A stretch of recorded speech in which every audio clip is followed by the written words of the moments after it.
Hello. Welcome and thank you so much for joining us this morning for our Meet Your Postgrad Supports webinar. My name is Hugh Milligan. I'm ANSA's Online Engagement and Experience Officer.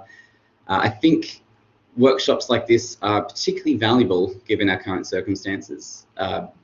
Obviously we run O Week a couple of times a year, but as postgrad students, you may have started at various times throughout the year. And so you don't always get a full overview, I suppose, of all of the different student support teams and services that are available to you on campus and online. So hopefully this morning's session will just give you a nice overview. You'll get to meet some of the representatives of these teams. As I said, you're absolutely welcome to ask questions, make any comments, pick their brains as much as you need, grab some contact details. These will be a suite of resources available to you throughout your studies. So without further ado, we might start with Hayden Russell from the university's IT services team. I'll pass it over to you, Hayden. Thanks, Hugh. All right, what I'm going to do, I'm just going to start sharing some content just to begin. I've got a bit of a slide deck here. So you guys should be able to see that on the screen if I'm not wrong. Absolutely. Awesome. So as you mentioned, my name's Hayden. I'm from the business engagement team. The purpose of the business engagement team is just to communicate with sort of staff and students about the IT services that are provided by the university, and just make sure you guys have the training and the skills required to use those. So with IT services on campus, you've got full Wi-Fi coverage, conveniently located computers that are available for general use. You can log on with your student account. There are printing services across, and we've also got an IT service desk which you can use to reach out to the IT team. We'll touch on that a little bit later on, but I'm just going to jump straight into the My UON student app. This is one of the best resources that you can use as a student. Pretty much you can adjust your timetable, personalize your classes and things like that. See your details, which is all of your student records and program information. There's directions which will take you around campus and things like that. Access to library information and systems, the career hub for jobs, info and events. UOnline, which is the Blackboard feature for course material and assessments. The free for around Callaghan, also to the campuses as well. So you've got the New Space campus, which I am actually in at the moment, and my enrollments as well. Cool. So like I mentioned earlier, with the IT services, we do all this through Service UON. This is the home of the IT services portal. So this is where you can come if you have a question or you don't know anything, or you need to find out a little bit more about IT services. We have a knowledge base which you can search any keyword, and there's a bunch of articles that my team create and post up there for your advice and help. You can also request an IT service directly through here, which will create a ticket through to the IT team, report an issue, contact the IT service desk, and it's pretty much just a one-stop shop for any issues that you have with IT services. So you will be provided with your HD laptop. This is a Dell laptop running Windows 10. It has access to the UON Software Center, which we'll delve into a little bit later. It's pretty much where you can get all of the software provided by the uni. It is supported by IT services. Automatic updates happen while you are on campus.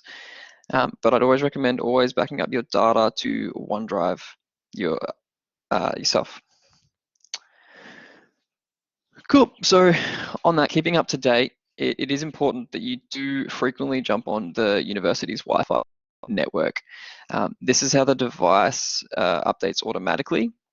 I'd recommend restarting it when you are on campus, whenever you can, because that prompts it to push all the policies through. And like I mentioned earlier, save all your work to OneDrive frequently. We'd like to work off the cloud as much as possible, as it's just a more environmentally friendly way, and it's a good way to store your data.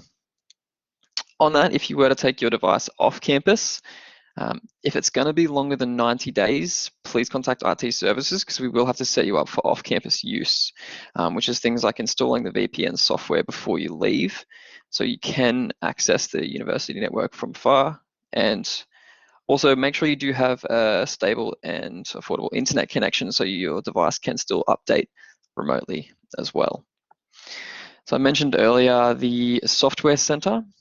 This is the one-stop shop for installing software that is provided by the university. So search for Software Center on PC, and if you do have a Mac that's issued, you can just search self-service. Some of the software is, if it's only available on Windows, it won't be in the self-service center through Mac. But it's always good to check here before you go to purchase any software yourself, because it might be free, or it might be a little bit expensive to buy it yourself. There might be some discounts that you can get as a student too.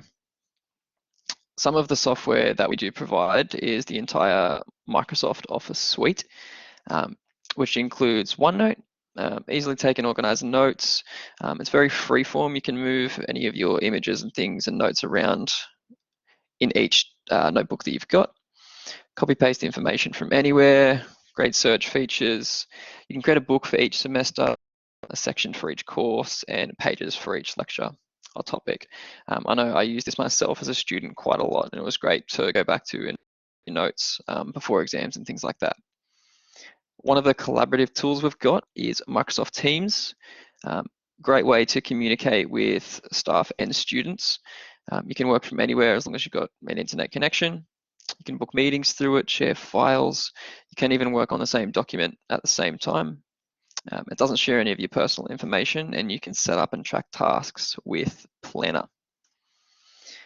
Microsoft Forms, great way to create a form or a quiz and just gather information. You can share it with anyone, and you get the live analytics as the responses are submitted. Cool, I mentioned it a few times, OneDrive. It has been upgraded from 1 terabyte to 5 terabytes of cloud storage, so definitely utilize that as much as you can. It's accessible anywhere in the world, easily share files or folders, and you can use it on multiple devices at once. And like Teams, you can share files and work on the same document at the same time. Another one of the collaborative features that we have is Zoom. I'm sure everyone here has already used Zoom, even though we're not using it at the moment. It's pretty much spread across the world now with what's been happening.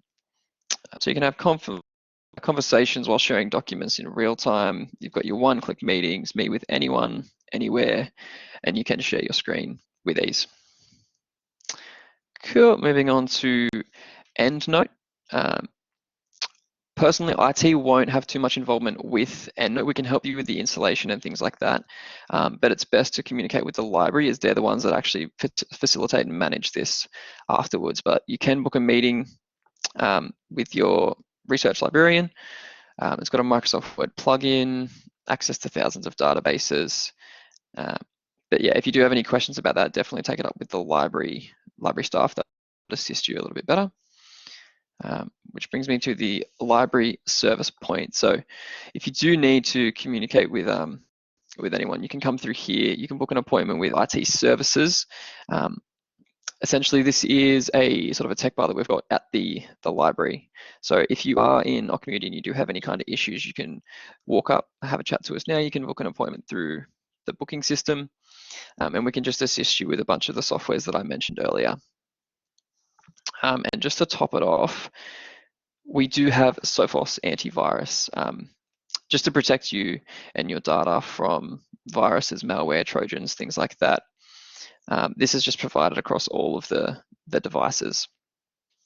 And I do just have one thing to say just on printing. This has just come through recently. So you can access the university printing services while on campus.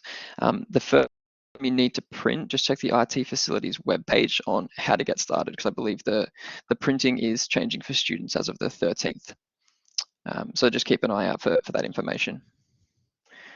Cool. Does anyone have any questions on that?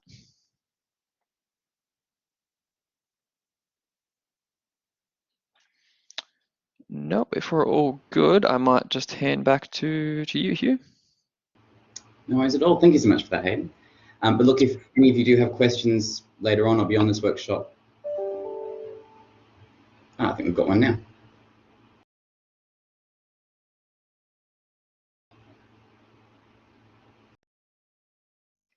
sorry, I'm just switching that. Do we need to back up OneDrive to somewhere?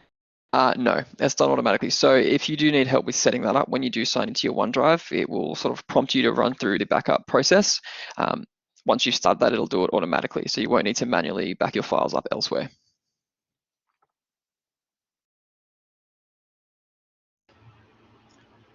Fantastic, thanks Aidan.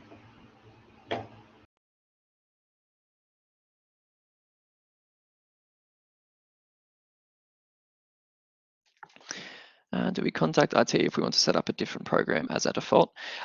You definitely can. So you can call the service desk if you needed help with that, or lodge a ticket if you felt. It's probably easier just to call the service desk. We can walk you through. We can remotely access your device and help you with that sort of stuff. But yeah, it's entirely up to you. There is a service desk number that we can call. I believe the 1700 number is best for that.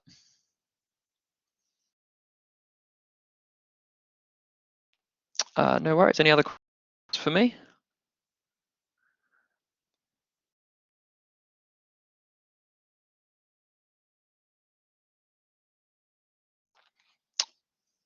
All good. Back to you, Hugh. No worries. Next, I'll hand over to Kelly Kaiser from the university's academic learning support team to talk to you about their services. Do you have any slides you need to use, Kelly? I can set that up if you need. No, I'm not going to use slides. Can you hear me? Can you see me? Absolutely. Yep. Yeah. Okay. Beautiful. So hello everyone. I'm Kelly. I'm sure a few of you have already met me. This week I'm running some HDR workshops online. So there's still quite a few to run for the rest of the week. So I'll tell you how to find out about those. Otherwise, my name's Kelly. I work for Academic Learning Support, and I'm the HDR Learning Support Advisor.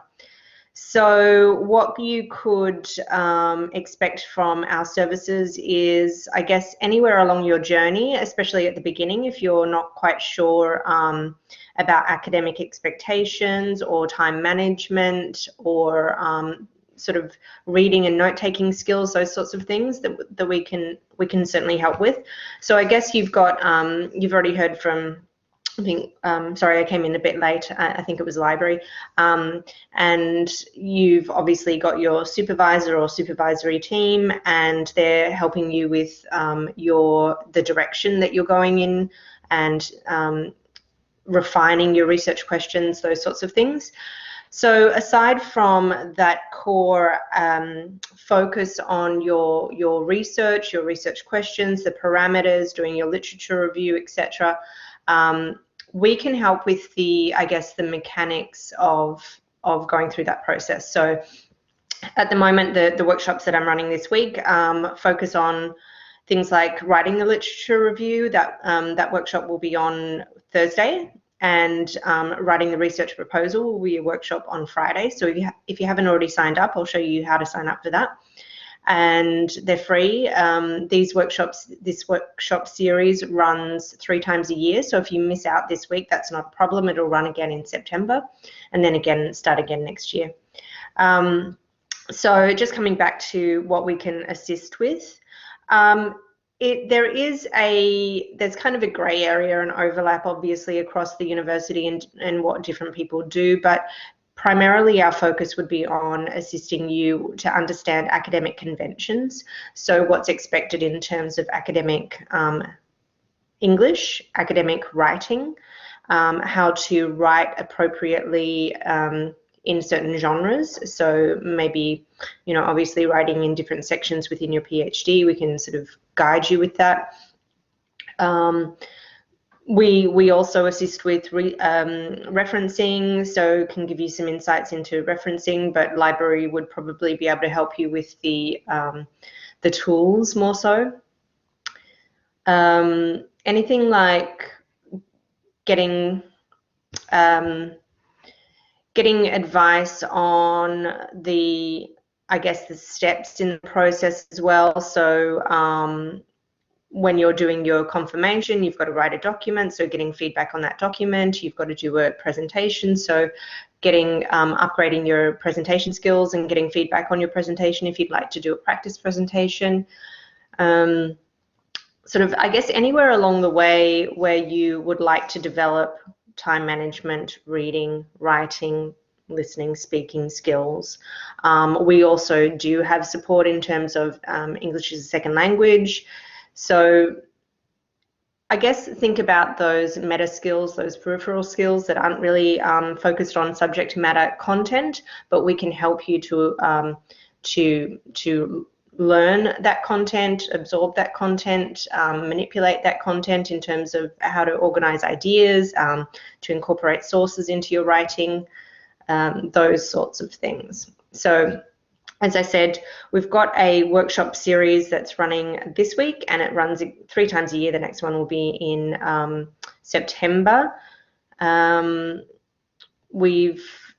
2 weeks from now, I've got a short series of workshops that will happen every week for about 5 or 6 weeks. One of them is on grammar.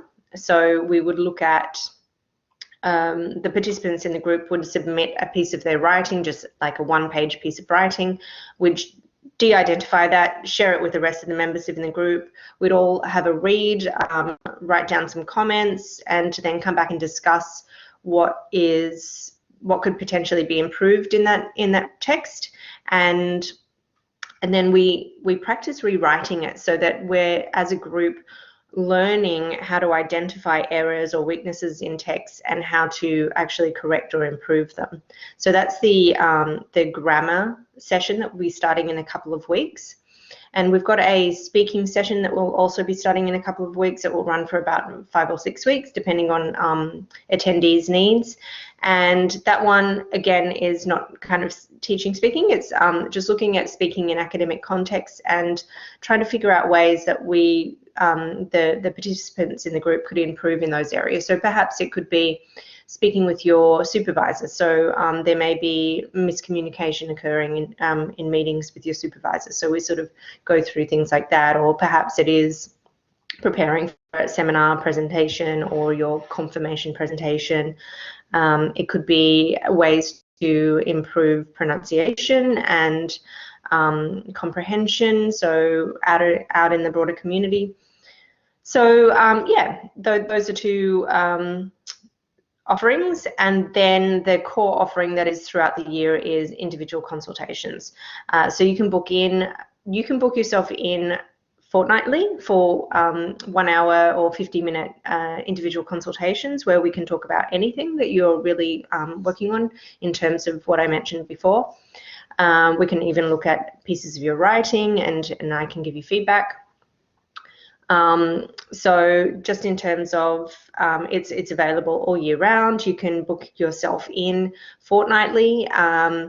If there's something urgent that's coming up, like your confirmation soon, I can book you in more than fortnightly. We could meet once a week or maybe twice a week for a short period of time. We're still meeting on Zoom at the moment, so we haven't returned to face-to-face appointments, so it's still Zoom meetings, and everything that I've mentioned before is free, so it's all offered by the university. I will say, though, that as you get towards the end of your candidature, we sometimes get contacted by people who would like their thesis proofread. That's not a service that we offer. There are external proofreaders and editors that we can give you a list of contacts. We don't actually know the quality of their service, but we can certainly give you a list of contacts to find an editor. But essentially what we're hoping to help you with along the way is that you can do your own editing by the end. So we like to help you develop the skills so that you can actually do all of this work without needing support. So this is a new sort of platform for me. I'm not quite sure how to share a screen, so I'm probably not going to play around with that.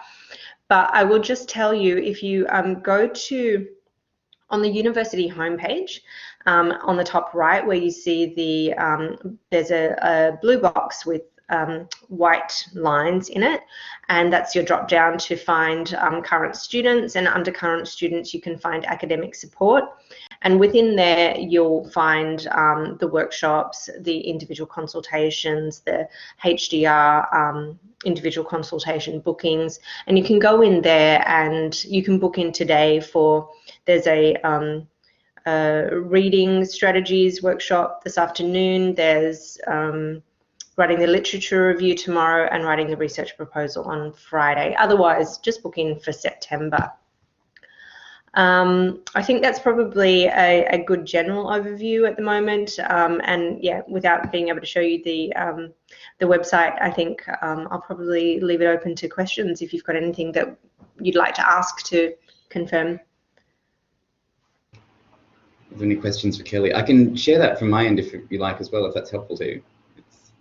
The screen? Yeah, let me just pull up a window.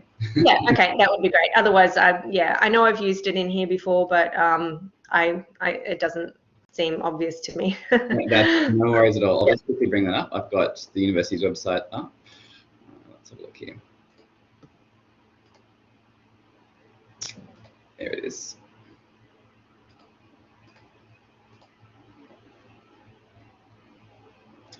So you said there was a blue box in the corner with 3 lines. There it is. Yep, there it is. Just go to students. Yep. And scroll down. And you'll keep going down. And support. So under support.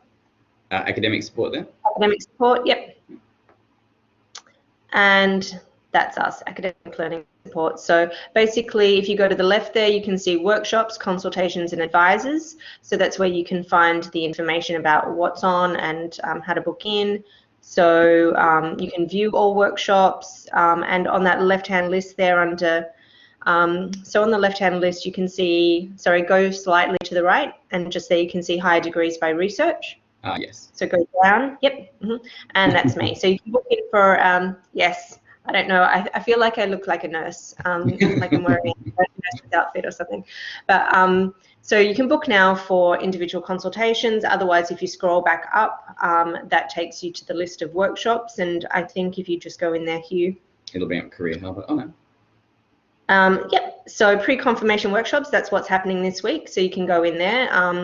And so some of them have already happened, but there's a few that are yet to occur. So they're all free. So feel free to book in for those this week. And that so the link at the top, if you scroll back up, On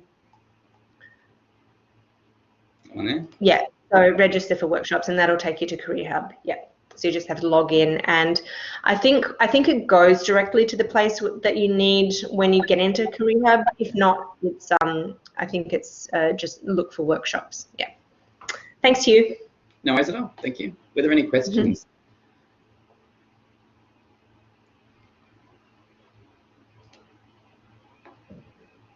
Awesome. Yeah. Thank you. No worries. Well, in that case, I'll next hand over to Nicole Fall-Brown to speak to you about the research liaison librarians. That's a mouthful. Yep, it is a mouthful. Thank you. Do you have a copy of our slide that you put up? Yep, awesome. Thank you. So this is us. The library, we have 4 research liaison librarians. We've got listed on this page here our emails and the schools we support. So you'll see here we have Jessica. So if you're studying anything in the School of Psychology, Medicine, Public Health, Biomed, Jessica is your go-to. I'll run through what we can all do for you in a second. I'm Nicole, so I look after the School of Maths, Physical Science, Nursing, our Health Sciences. We have Sally, who's Environmental Life Sciences, Engineering, Architecture, Humanities, and Wallatuka. And Jenny is Education, Business, and Law. So the best way to contact us is via the email listed on that page there. You'll also find our details on the library webpage, which is under research support, and then you'll just click research liaison librarians, select the school you're with, and you will find phone numbers and email addresses there as well. So between us, we do work, because you'll notice Jessica and I have hospital under our name as well. So between the four of us, we do work across all of the campuses, including our the new Gosford site when it opens shortly as well. So if you're based at a different campus, by all means, when you email us, let us know, because we are often there at a different site 1 or 2 days a week, if not 3. So wherever you are, we can either arrange to meet you in person, or we can arrange Zoom consults as well. Basically, we'll work around whatever works for you. Now, in terms of the actual libraries, we do have postgraduate rooms as well at Ourimbah and Ocmulgee. Now, the Ocmulgee one is on level 3, and you just have your student card, and you can it's just swipe access into the room, but it is based just for postgraduate students. So you've got room for laptops, you can practice presentations, there's a few meeting spaces like group study style rooms within them, and there is lockers. And the Ourimbah one is located on level 2, and it's a little bit smaller, but it's got PCs, lockers, and space to use laptops as well. So you can also borrow a large variety of material for up to 4 weeks for postgraduate students if you need to borrow any books. But for us, what we can help you with, if you make a meeting with any of us, we can go through from that basic setting out in your research journey all the way to the end where you want to actually publish something. We can help you through all of those steps. So if you're doing literature or systematic reviews, we'll help you work through on how to actually find if there is another review out there, break down your topic so that we can develop a really good search strategy. We can look at databases that will give you the best result for your subject area. We can look through the IT gentleman earlier mentioned EndNote. We can help you use EndNote for your developing your, like you're going to conduct some searches, it's handy to put those records into EndNote. It's also just a great storage thing as you build your research material throughout the course of your candidature. So we'll help you use that, the best way to get through that.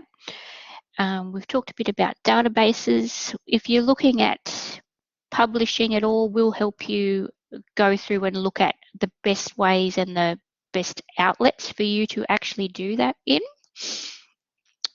Some of the databases have features that allow you to get alerts to your email so that you can just keep up to date on what's happening in your research area. So we can look at things like setting that up for you if it's something you're interested in. We go into a little bit more other things where we can talk to you about if you're doing a thesis. There's a few copyright requirements around certain bits of a thesis. We can help you with that.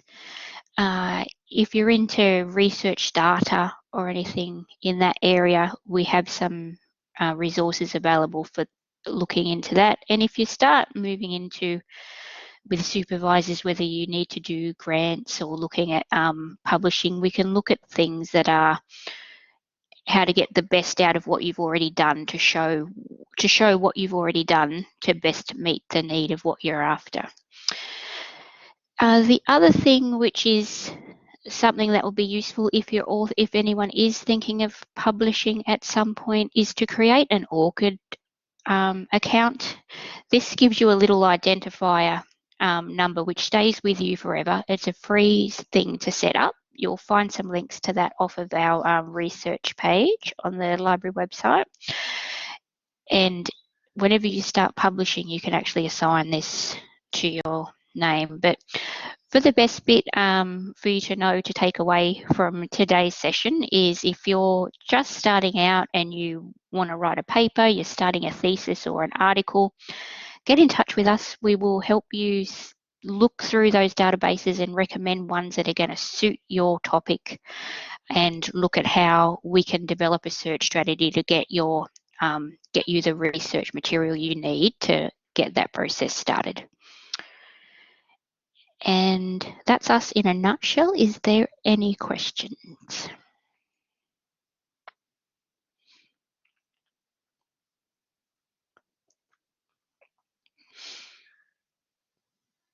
Nope. So on the library website, I said that there's a box down the bottom and it's titled Research Support. The top, there's one that says Research Liaisons. That's you'll find us. That's our detail. And the one underneath that is Research Guides.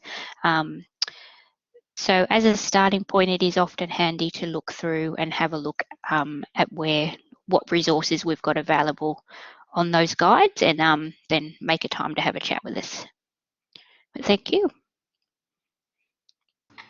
Fantastic. Thank you so much, Nicole. No worries. Okay. Well, in that case, I'll hand over next to Tim Roberts from the Office of Student Advocacy to talk to you about their services. Oh, I don't know. Can you hear me here? I can indeed. Great. Oh, there we go. You can probably see me now as well. Give them a moment. Hopefully. Yeah. Okay, great. Well, that's all right. You can hear and see me? Definitely. Great. Maybe it'd be better if you didn't see me, but at least you can hear me.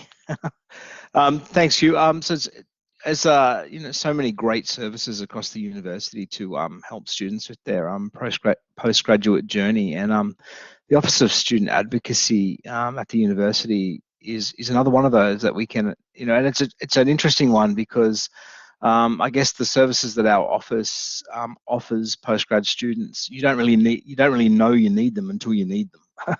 And so what we do, I guess, in a nutshell, is assist students to navigate university policy and procedure, and, you know, assist with various processes that from time to time students are called to engage in. Now, I think it's probably fair to say that you know, the majority of students and the majority of you probably will never need our services, but if you do, it's really good to know that we're here and that you can access them, and that it seems that we are assisting an increasing amount of students as years go on.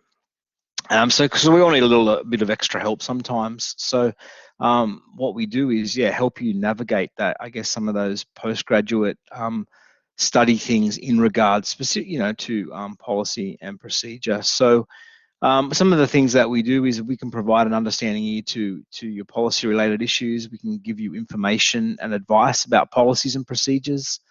Sometimes students will come to us and they just want to know that the policy has been followed, that the correct procedure has been followed, and we're able to confirm that, or actually point out where perhaps it hasn't. And then a lot of the time too, we're able to then negotiate with, you know, in terms of postgraduate coursework, a course coordinator or another person, you know, in graduate research. We have a good relationship with graduate research so that we can, you know, which helps us help postgraduate students even more. So there's a lot of things that we can help you with, but I guess the one of the biggest messages is that we're here to help and willing to help, and a lot of students will come to us, you know, not immediately, you know, following a concern or an issue with a policy or a procedure or something that's happened. And oftentimes, if they'd come to us earlier, then we would have been able to assist them, I guess, promptly and potentially get a better result for them. So in our experience, we found that early intervention is the best kind. So if you know, just remotely concerned about something, then all you need to do is flick us an email, or you know, which is you can find on the website. Or, you know, give us a call and we can either organise a face-to-face meeting, a Zoom meeting, a chat on the phone, or if you prefer to communicate via email, then we can do that as well. So some of the things that we do, and this is not necessarily relevant to students in the HDR space, but certainly in a postgraduate coursework area, we can help with appealing a final result. So if you meet, you know, if you get your marks at the end and you think, oh, I don't think that they've been added up correctly, or I don't think that, you know, the course outline's been administered in the right way, then we can assist you to appeal those results and walk you through that process. We don't write a statement, but we can certainly review it for you. We can assist you with a remission of fees. Make sure that you've got the right documentation, make sure that your personal statement encompasses everything that needs to happen. And then also we can help you with other things like appealing adverse circumstances decisions if there's grounds there for that appeal. And then the other one that we also assist with is different kinds of misconduct under the student conduct rule. So that can be non-academic misconduct, and it also can be academic misconduct, or in terms of the HDR space, research misconduct. So what we do there is that we can advise you on any policy questions that you might have, and we can also give you a template on how to write your statement in regards to research misconduct allegations, and then also review that for you.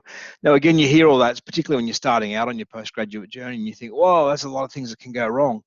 But there's more things that do go right. So I guess that's the message that I want to let you know today, that the Office of Student Advocacy is here to assist you and help you, and you don't have to wait till things blow up or reach a critical destination, if you like, to come and speak to us and even just get some advice on any questions that you might have around policy and procedure. So yeah, I think if I can just say again that early intervention is most often a good intervention, and we can help. Another thing that we can do, and we don't have any magic, any kind of magic information about this, but sometimes there can be strains on the relationship between student and supervisor in a PhD, and sometimes that we can help open the lines of communication to make sure that you're getting the best out of your experience as well. So yeah, I think that's most of what I had to say. Hugh, I don't know if there's any questions. Thanks, Tim. Are there any questions for Tim Wise here?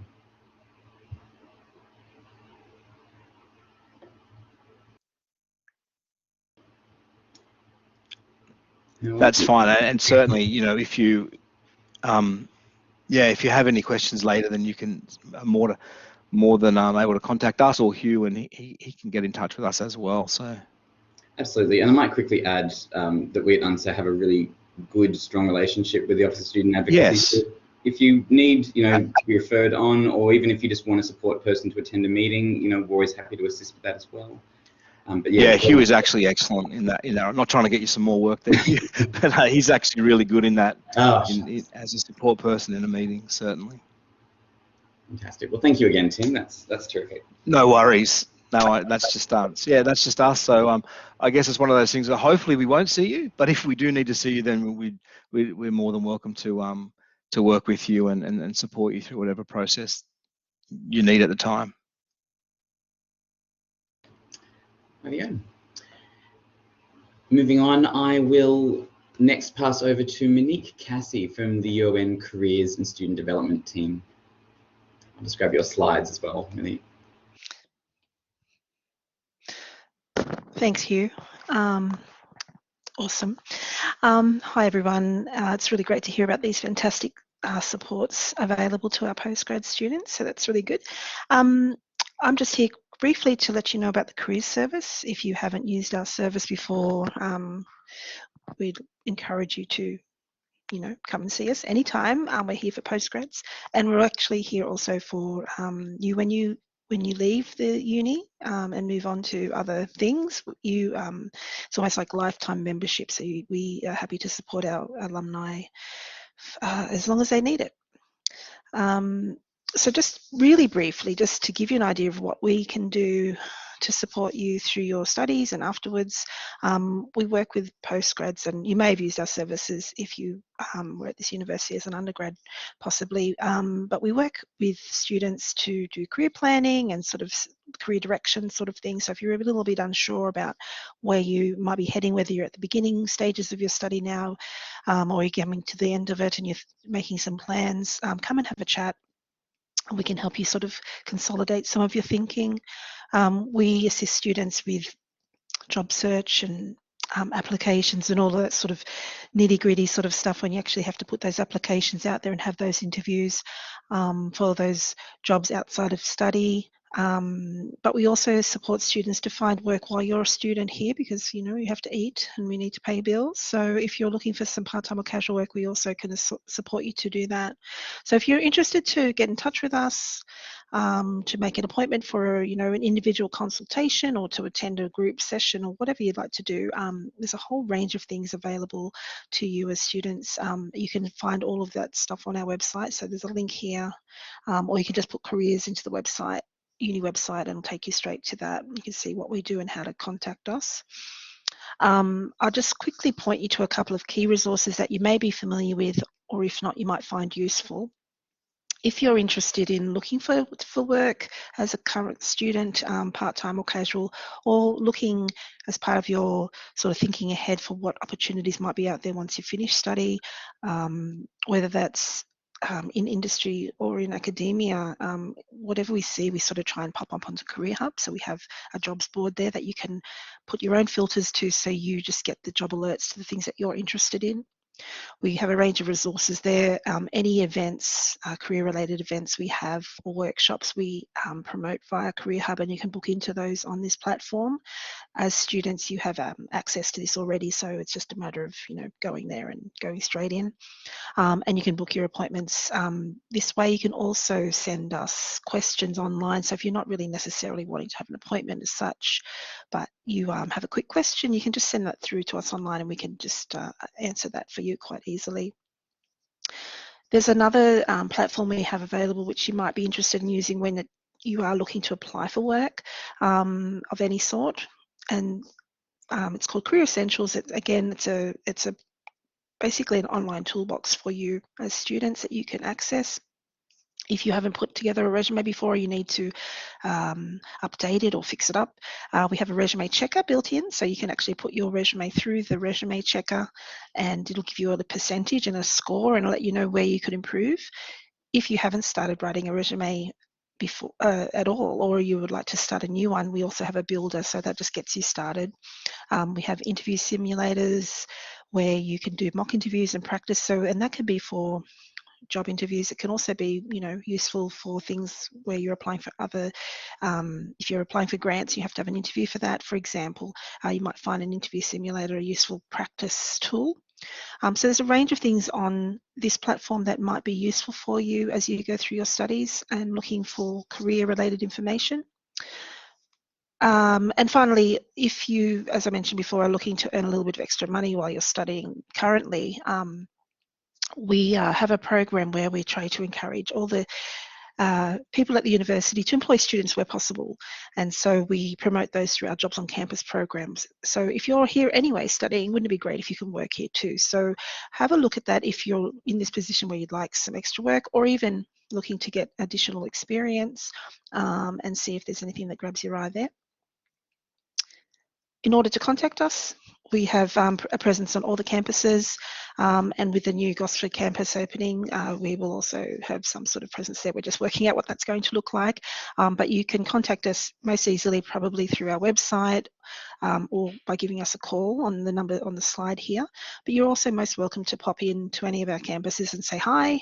We have a drop-in service at our main campus at Callaghan, and at New Space and Rimba and Sydney. Well, currently Rimba and Sydney are on lockdown, but you can just pop in and say hello there as well, and make an appointment if you wish. So I'd encourage you to get in touch at any stage, even if you're not sure, where you're headed at the end of your study, whether it's a career in academia and research or in industry, or you're sort of looking to hedge your bets and cover all your bases. Come and have a talk to us about a bit of a plan of attack, so it's not sort of at the last minute as you're starting to exit from your study that you have to start worrying about that. You've already put some things into motion.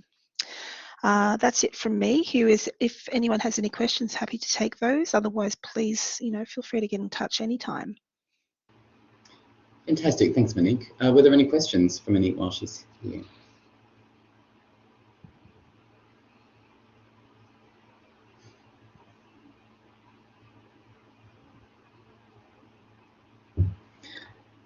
Rightio. Well, no worries. And as I said at the beginning, if you have questions later in the discussion or beyond this workshop, you will have contact details for these teams now. But as always, we're always happy to help pass on any queries you have if that's required. So just let us know. Fantastic. Thank you again. In that case, I'll hand over to Katrina Hamill to talk to you about counselling and student wellbeing.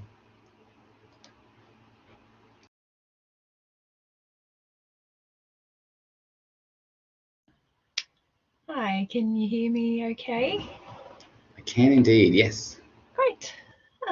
Okay, so we are just one of the many support services to help you on your postgraduate journey.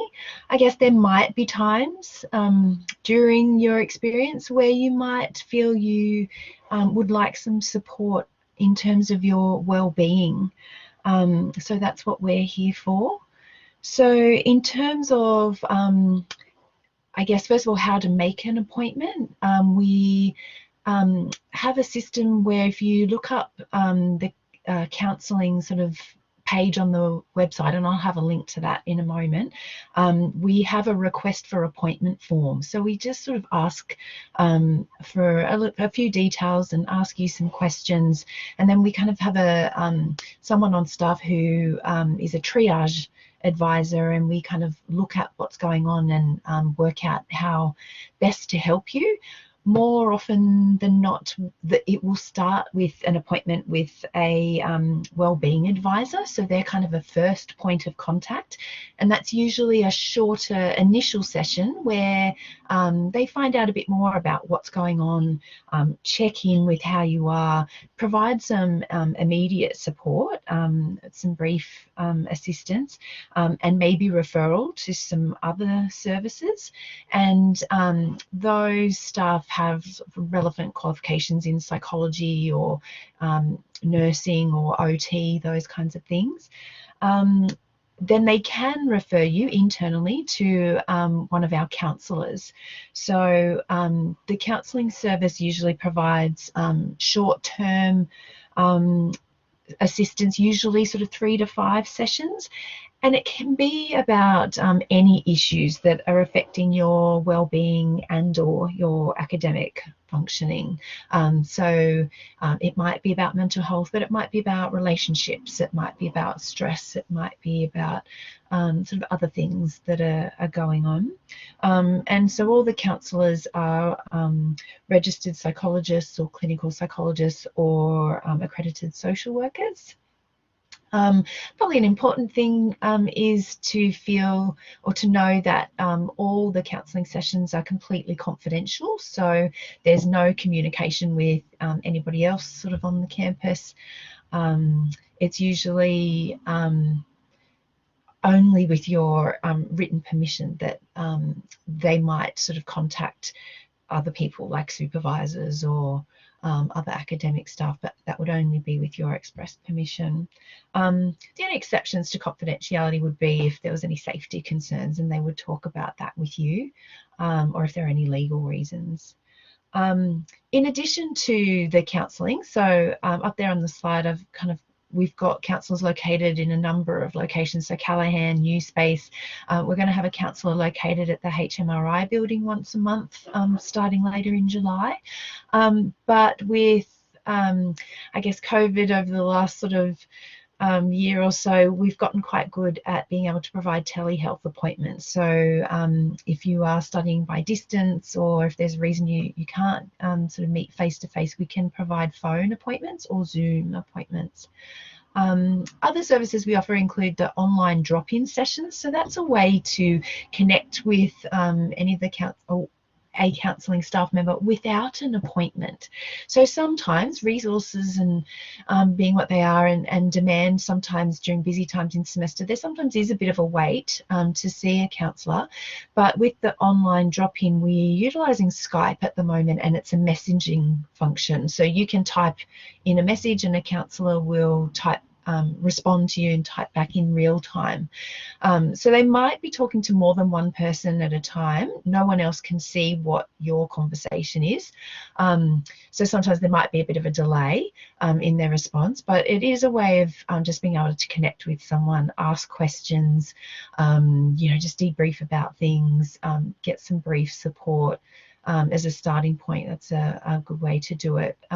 So on our website is information about when those operate. So it's usually at least once a day, and during semester times, sometimes there's a session during the day and there's a session at night as well.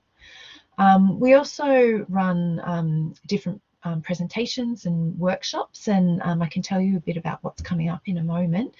And our website also has quite a few resources around promoting your well-being and your some study tips as well. So that link there, you can find that on if you just sort of search counselling on the uni website. There's all sorts of things that you can access to kind of help yourself. So just on the next slide, I think if I just click this arrow, yeah. So sometimes we will refer you to some other supports to work in conjunction with us. Some of them you've already heard from today, or you will hear from. We sometimes can connect students with the accessibility support service. So that's when students are managing any kind of health condition that might impact their academic functioning. They can support sort of with reasonable adjustment plans and technology. We can help you connect with student financial assistance. So there is limited support for students in terms of interest-free student loans, hardship grants, emergency vouchers. So students can sometimes apply for food and fuel vouchers. So that, you know, that's something that can be very stressful, is managing sort of financial difficulties. So we might sometimes link you in with that. Campus care is another service that we sometimes will link you with. Campus care are there to provide advice, assistance, support whenever there are whenever you have concerns about someone's behaviour. So they're all about sort of safety and risk management and things like that. So sometimes we'll refer you to them. We also will sometimes refer you to the University Health Service or an external GP for, you know, to promote your well-being, and maybe even to talk about sort of mental health care plans for longer term support. So as I mentioned, the counselling service usually provides sort of brief intervention over sort of 3 to 5 sessions. If it seems like longer term support might be needed, we can help tell you about and connect you with other services, including sort of the GP and the mental health plan, or other specialist services in the community. So this is the best way to find us. I think that's a link to the website. So pretty much from there you can find all that stuff that I've been talking about, the request for appointment form, all the wellbeing resources and tip sheets, how to access the online drop-in, or you can kind of give us a call or email us. Just to notice there, the other service that we provide is the after hours support line. So if you kind of feel you need support, you can give us a call during office hours, and there's usually somebody around who can get back to you. If it's, you know, 2 o'clock in the morning or at some time on the weekend and you're just really feeling like it would be helpful to connect with someone around your well-being, you can call that 1300 number, the after hours support line, or there's an SMS option. And so there are trained counsellors sort of around, just sort of waiting for students to contact them. So that's a really good support when it's outside of office hours. So hopefully that just tells you a little bit about our service, and yeah, feel welcome to contact us when you're needing support with your wellbeing. Are there any questions?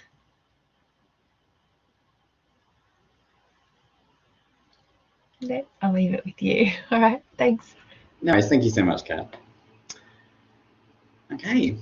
Getting close to the tail end now. I'll next hand over to Gareth Patterson to talk to you about UN graduate research. Again, I'll just pull up your slides, Gareth.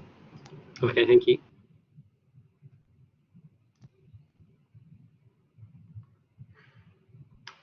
Okay, can everybody hear me? Yes. Coming through, thank you. Well, I think we can skip that slide. Thank you. Or I can do it, I can drive, can I? So I'm new to this system. Right, got it. Thank you, Hugh, and thank you for setting this up as well. I think it's my first time coming to one of these, but it's really a great opportunity to either be introduced to the range of services that students can access or be reminded of them. So I'm here today to talk about graduate research and sort of our role in the HDR ecosystem.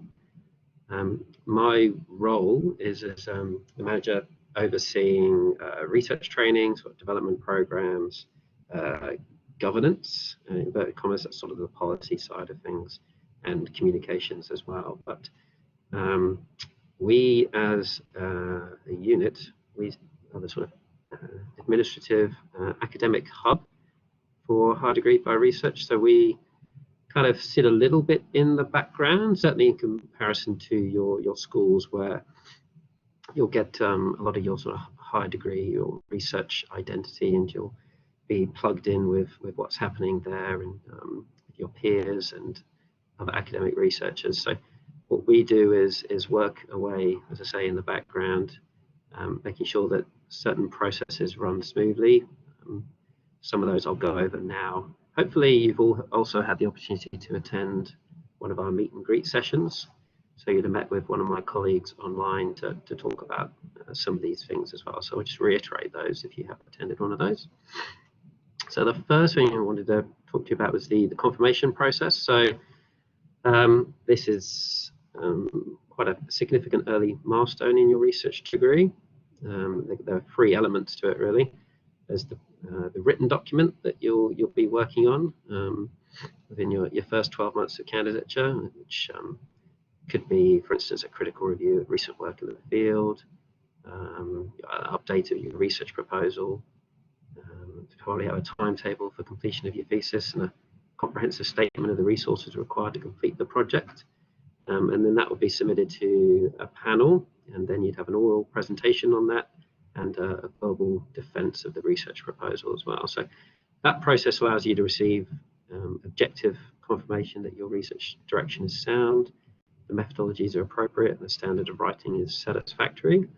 And if necessary, any difficulties that might impede successful completion can be identified and remedied following expert feedback from those academic experts.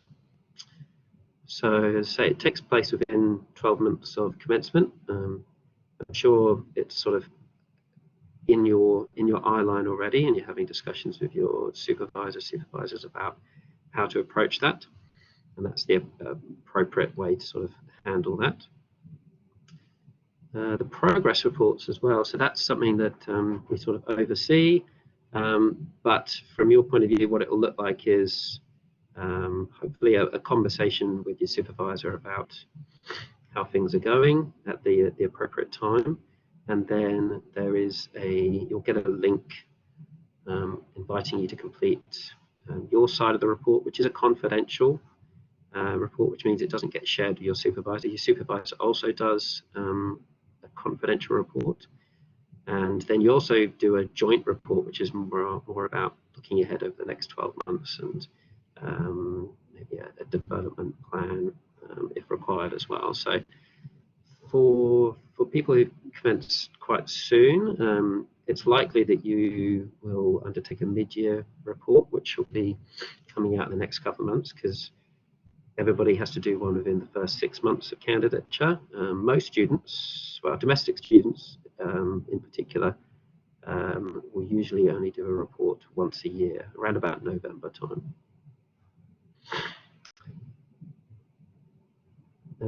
So the other things that we do is managing any changes to your candidature as well. So these can include such things as changes to supervision, leave of absence, moving from off-campus to on-campus or vice versa, change of load, change of research topic, change of program, etc.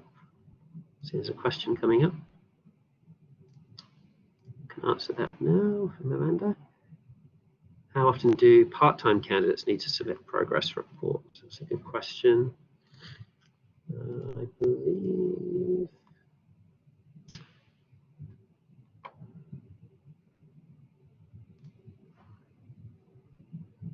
I believe there's no, yeah, so if you're a domestic part-time candidate, then it will be once every 12 months, so that November time.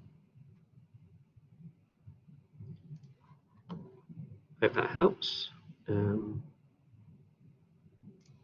So you'll get a link anyway, so you don't need to sort of worry about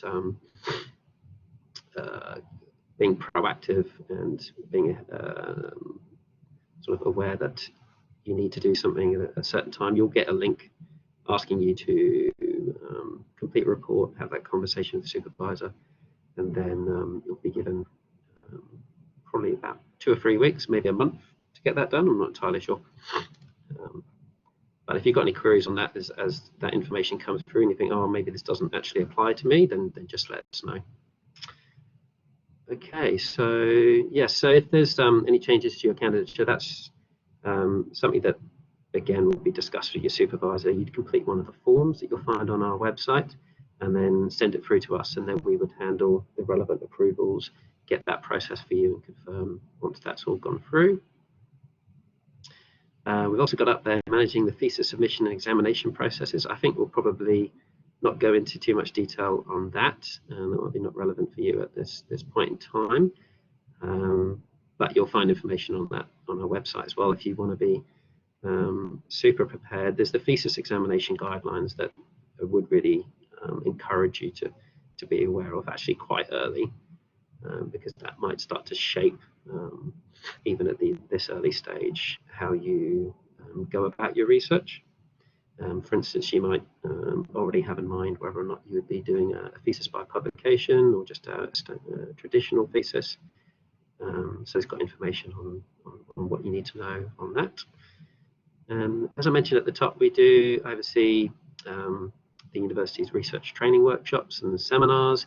We publicise what's coming up in our monthly-ish newsletter, HDR Matters, which you'll automatically receive. There's also the research training calendar on our web pages. So that's got the functionality where you can put in your email address and receive weekly updates about what's coming up. But would encourage you to, in particular, engage with HDR Matters and attend, as far as possible, as many workshops as you can, really, because not only do you get expert input on from colleagues that we've already heard from today in terms of careers and counselling and other people around the university, but we also get in external speakers to talk about publication and communication skills. But it's also, even in this sort of online environment, and we will continue to monitor this, whether or not we will move to more face-to-face delivery, but that's not obviously what we're doing at the moment. There's still opportunities to engage with your peers outside of your school, in particular, at these sort of cross-university events. So just encourage you to keep an eye out for those. And also sort of in that stable, we oversee the 3-minute thesis competition, which is kind of ongoing now. There's school heats happening this week, so hopefully you've been invited to attend some of those. It's a really good opportunity to hear what other people are up to in those pithy presentations, and then we'll have the university final in August. And we are also aiming to run a HDR Student Festival for the first time later on this year as well. So that really will be an opportunity to, as I say, engage with your peers, communicate what you're doing, and make stronger connections around the HDR community. So we'll go on to the next slide. And this will just have our contact details. So there's lots of different ways where you can connect with us on the web, give us a call, email. You can visit us as well, but please make an appointment, and you can find a link to that in the web page, the About Graduate Research page. We've also developed some FAQ, which you'll also find on the web page as well. So a whole heap of information can be found online, but please approach us if you've got any follow-up queries. So there might be some more questions now. Happy to take those.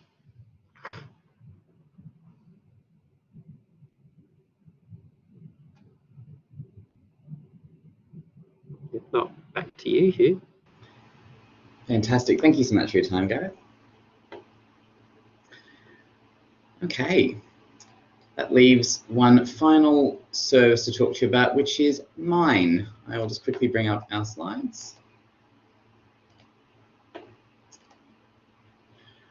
Rightio.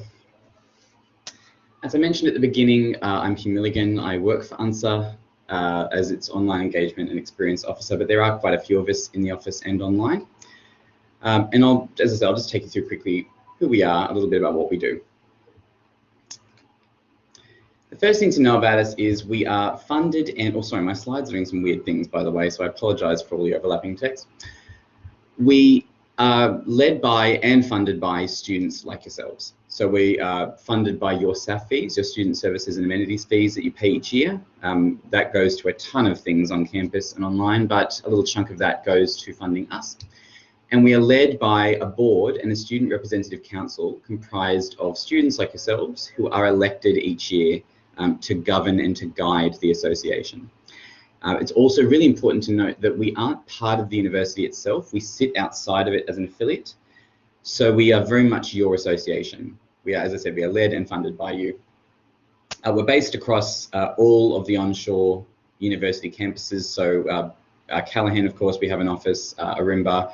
We also run services at Sydney, HMRI, the City Precinct, and so on. And of course, Cloud Campus, so the digital space, such as where we are now. And we provide a range of support services to students. So the first is we are your advocates. So whether it's at a university level or at a state or federal level, decisions are made, as I'm sure you're aware, that affect you in some way. So our student representatives, your student representatives, are your voice on a host of different committees, boards, working groups. They are there to ensure that wherever decisions are being made that affect you in some way, that your interests are represented, that your rights are defended. So it's really important that we have each year strong student representatives to be your voice, and as I said, to ensure that you are represented in these situations. We also provide on a more personal level guidance and support. So as you'll see today, there are tons of support services on campus. We often act as a bit of a signpost to these. So if you ever have any questions, any problems during your candidature or your degree, if the wheels fall off a little bit, and it could be something academic, it could be something even just going on in your home situation, financial issues, things like that.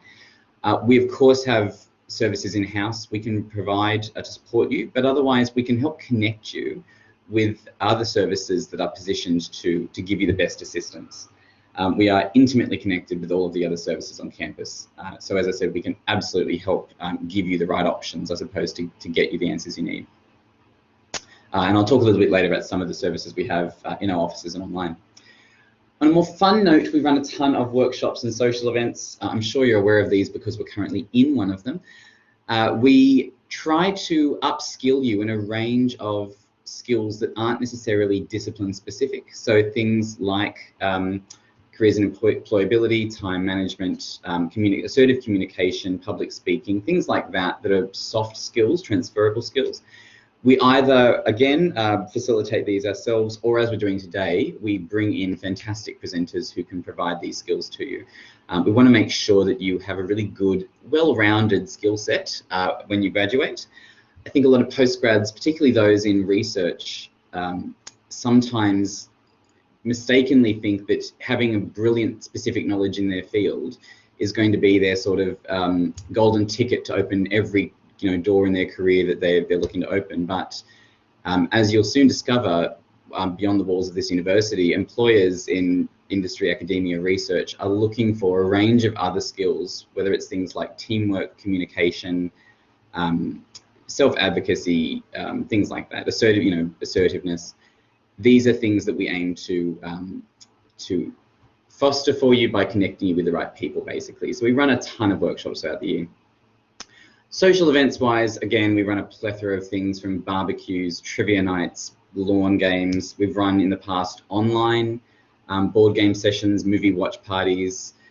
We run craft sessions. Those are always very popular. Everything from, you know, planting pots and ferns through to, you know, painting and sculpture. And we basically just, again, just want to give you a bit of a taste of everything and give you a chance to unwind. It's really important throughout your degree that you have a good work-life balance, that you don't sacrifice the things you're passionate about, that you discover new passions and interests. So as you'll see through these slides, we run just a ton of events designed to, you know, let you have fun, meet new people, and learn some other skills, I suppose, that you might not have considered.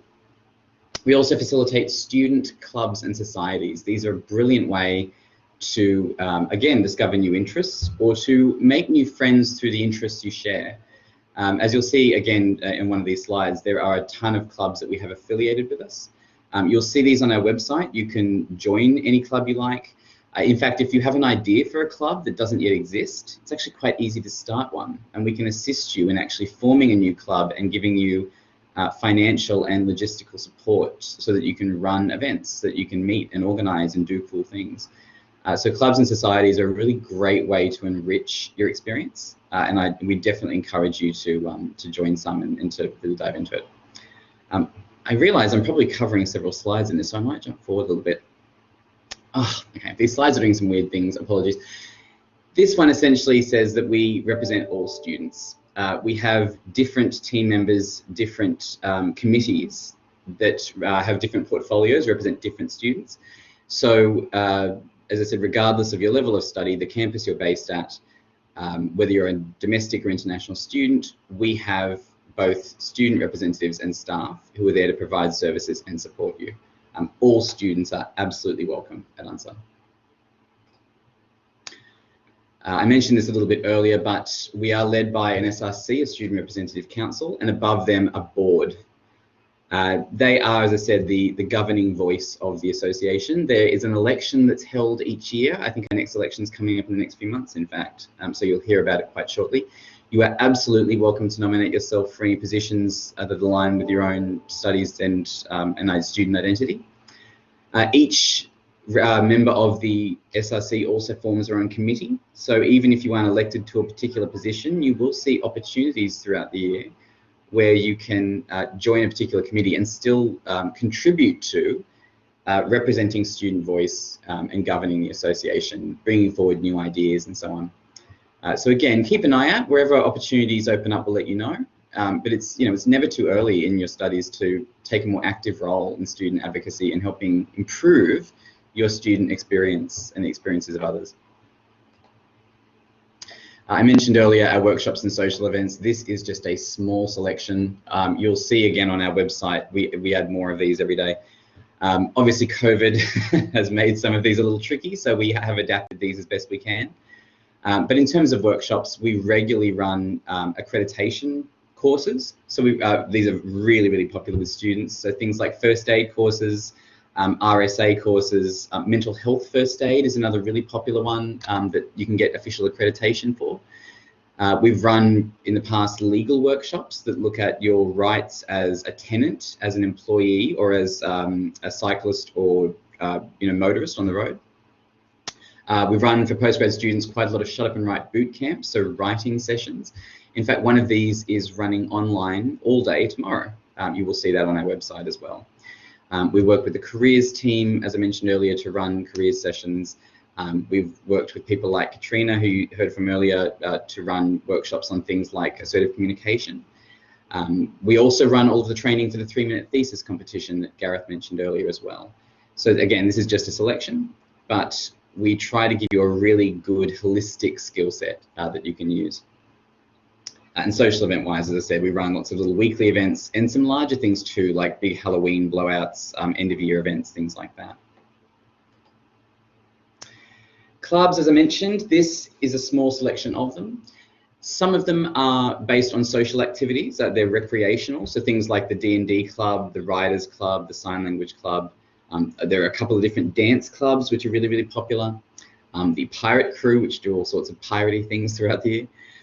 Then we have clubs that are based on particular disciplines. So you'll see there are clubs in things like public health, nursing and midwifery, speech pathology. There were some really big clubs that aim to bring together students from particular disciplines and help them build networks, have fun, interact.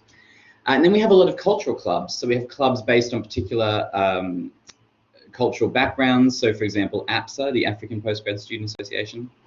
We also have faith-based clubs within that. So things like the UN Christian Club.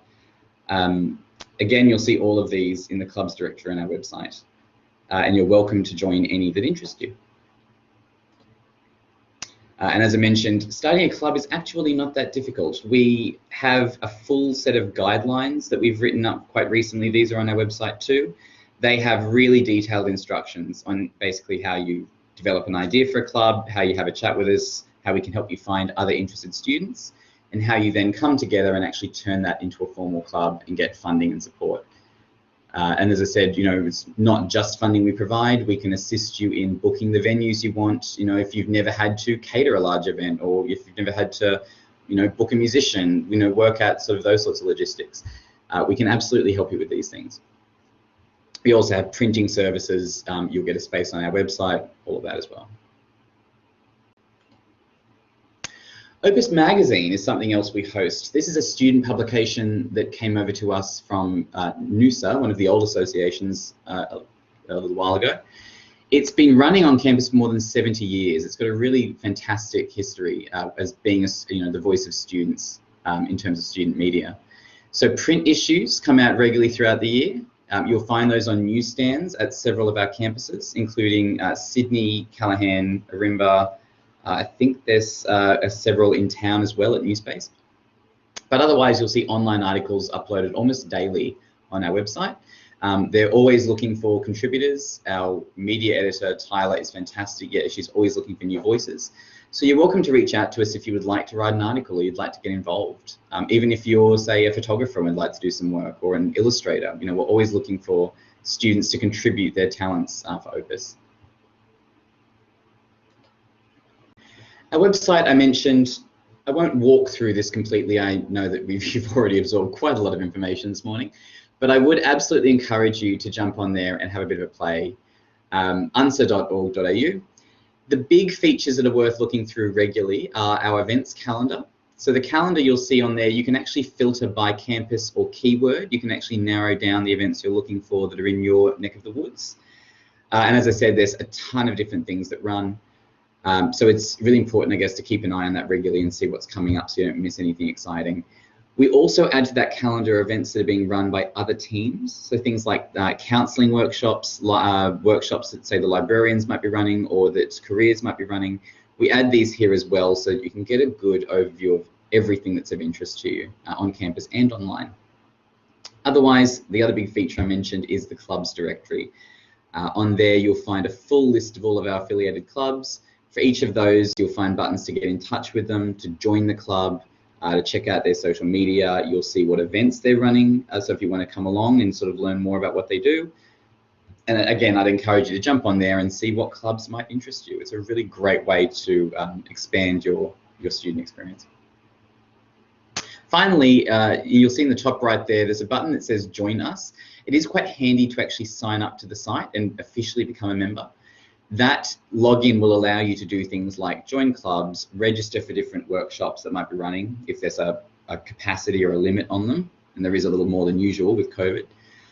Over time, we're actually going to be launching things like an e-store, which will have ticketed events, merchandise, things like that. Your login will be good for that too. So it's absolutely free, takes about 30 seconds, and it unlocks all sorts of features for you through our events and through our website. We're also on social media. We use this far more regularly day to day in touch with you and let you know what's happening. So I wish these slides wouldn't be so bizarre.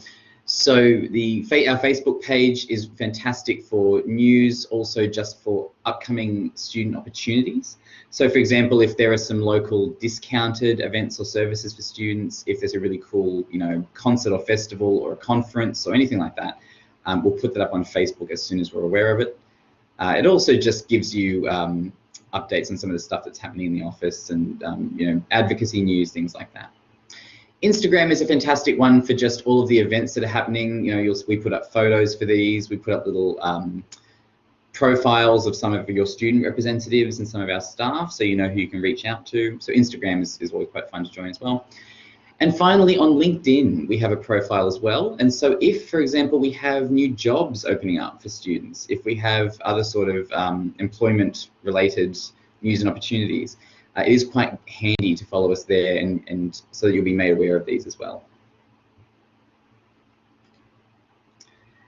Rightio, I appreciate that was a ton of information, and I think the last hour and a half collectively has been a ton of information. Were there any questions about any of that?